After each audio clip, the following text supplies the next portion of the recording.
Здравствуйте! Вы на моем рукодельном канале, с вами Любовь. Лето– время яркого солнца и тепла. Возникает вопрос, как защитить голову от прямых солнечных лучей. Панама– самый распространенный вариант, и сейчас она в моде. Для молодежи и женщин среднего возраста это прекрасный вариант. А вот для женщин 45+, панама хороша дома и в огород. Выйти в люди хочется в чем-то более подходящем. Речь не идет о каких-то вычурных шляпах, а вот небольшая скромная шляпка из ткани подошла бы в самый раз. Часто люди в комментариях пишут: «Шьют одно и то же». Не могу не согласиться, ведь это действительно так. Вот я и решила сшить летнюю шляпу, в которой можно сходить в магазин, в больницу или просто погулять.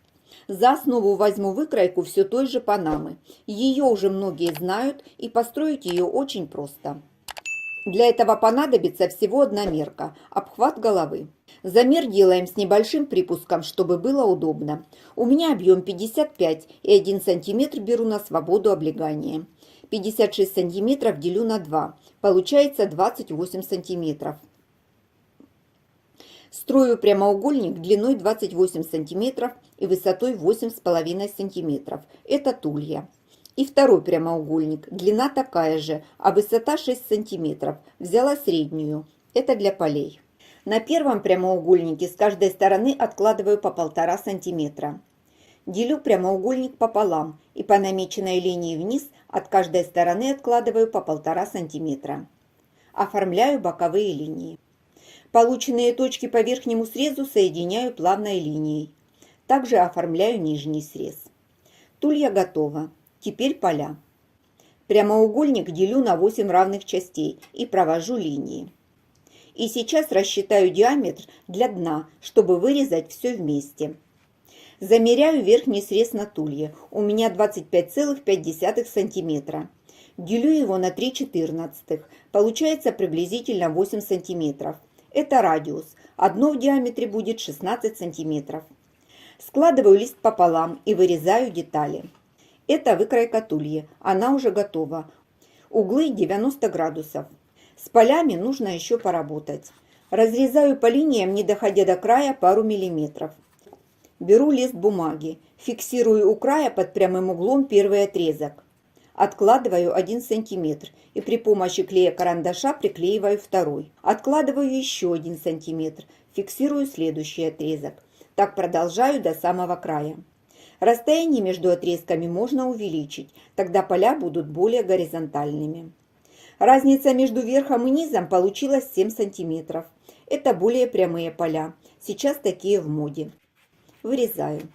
Выкройка готова. Она несложная, и каждый ее может построить сам. Теперь на основе этой выкройки смоделирую свою летнюю шляпу. Покажу один вариант, второй строится аналогично.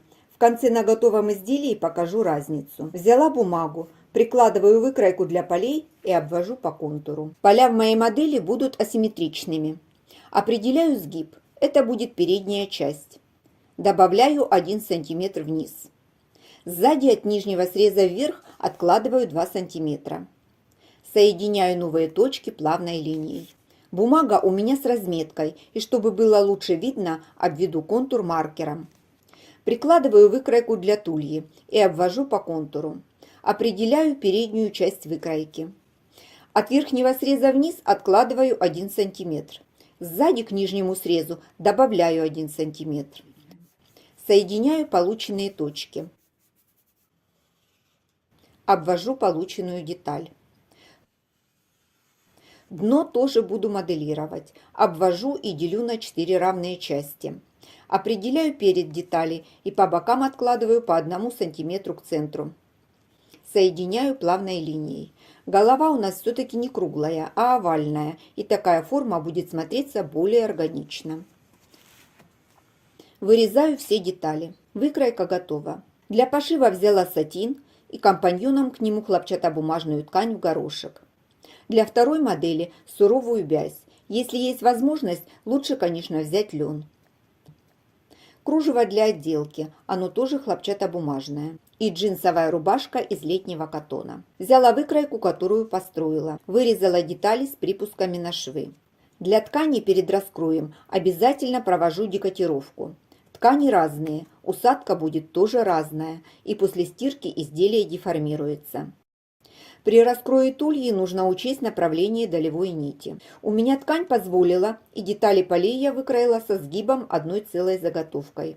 Детали подкладки для тульи выкроила на 2 мм меньше, это нужно для лучшей посадки. Детали дна у меня из одинаковой ткани, подкладка тоже меньше на пару миллиметров. Флизелином проклеила только поля, все остальные детали оставила непроклеенными. Это домашний вариант, чтобы было не так жарко. Выкройка, которую я моделировала. Из флизелина вырезала детали по выкройке без припусков на швы.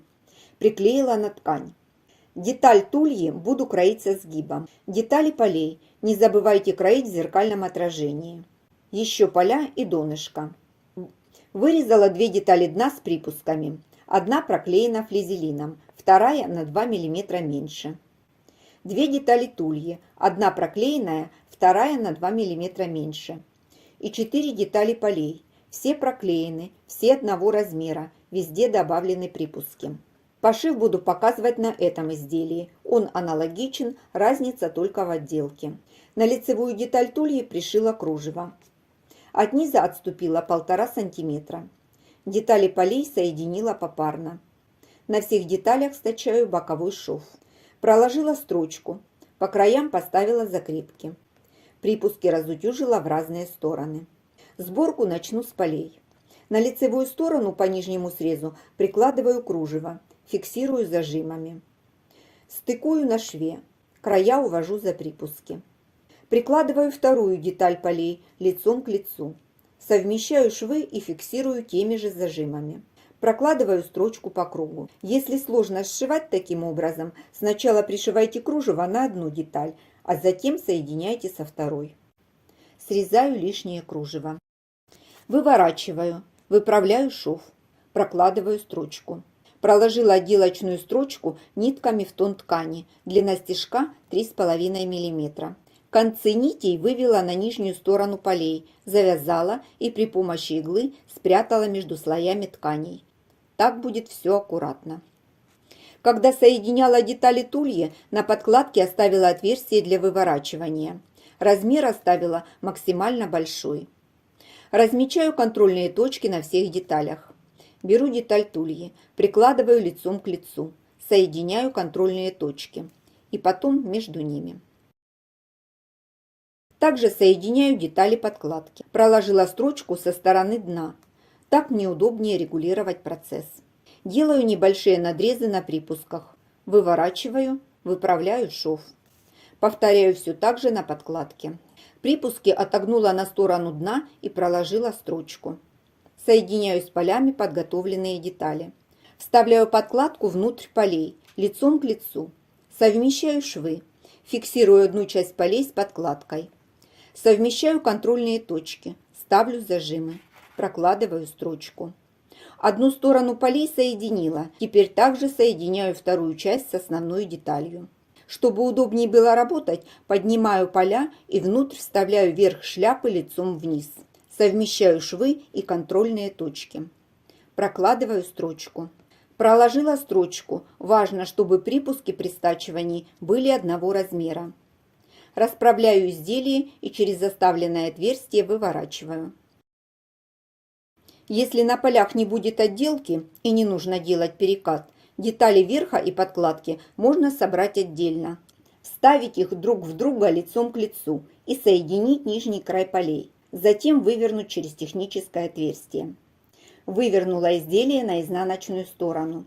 Зашила отверстие для выворачивания потайным швом. Вот так выглядит изделие с изнаночной стороны. Выворачиваю на лицевую сторону. Прикладываю вторую часть кружева так, чтобы оно перекрывало шов соединения. Пришиваю. Использовала шов прерывистый зигзаг. Закреплена только верхняя часть кружева, а нижняя будет ложиться на поля. В принципе, поля на шляпе хорошо держат форму, но в качестве декора хочу добавить 3 строчки. Разделила на 4 части, поставила булавки. Наметила нижнюю линию.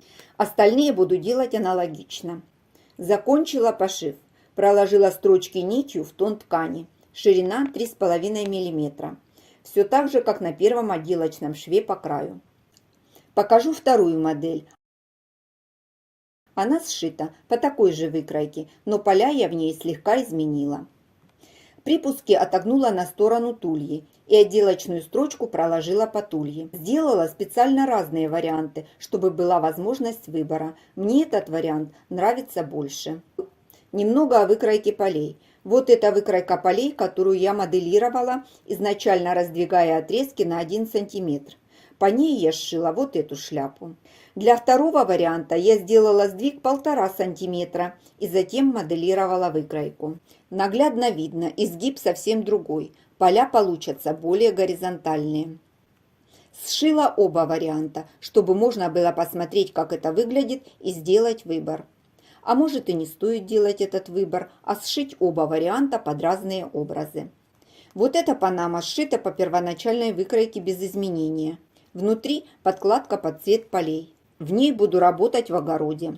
Эта панама более молодежный вариант. Сшила ее из рубашки. Дно сделала круглое, высоту тульи уменьшила, поля тоже сделала покороче. Еще покажу один вариант. Сшита она по такой же выкройке. Декор другой. Шила я ее внучке. Носит уже 2-й год с большим удовольствием. Эта панама демисезонная. У нее теплая подкладка. Носить можно осенью, весной и даже зимой, когда не очень холодно. Поля хорошо защищают от ветра. А сейчас примерка. Сначала покажу модель из бязи. На голове сидит хорошо, удобно. Поля сзади не упираются в шею. Длина полей меня вполне устраивает. Вот так выглядит сбоку. Это такой более романтичный вариант. Кружево хорошо смотрится с льняными и хлопчатобумажными тканями. Второй вариант. Выглядит стильно, совершенно по-другому. Поля более открытые. Нижняя часть полей из ткани другого цвета. Тулья тоже комбинированная. Нижняя часть из декоративной ткани, а верхняя из основной. Добавила бантик для декора. Из одной выкройки сшила разные модели летних шляп. Мне больше понравились с овальным дном. Носить буду обе шляпы. Жду ваших комментариев. Мне интересно ваше мнение. Нравятся ли вам мои летние шляпы или вас вполне устраивают традиционные панамы? На лето обязательно шейте себе шляпу. Голову нужно беречь. Спасибо всем, кто смотрит мои видео. А я на этом с вами прощаюсь. До встречи в новых видео.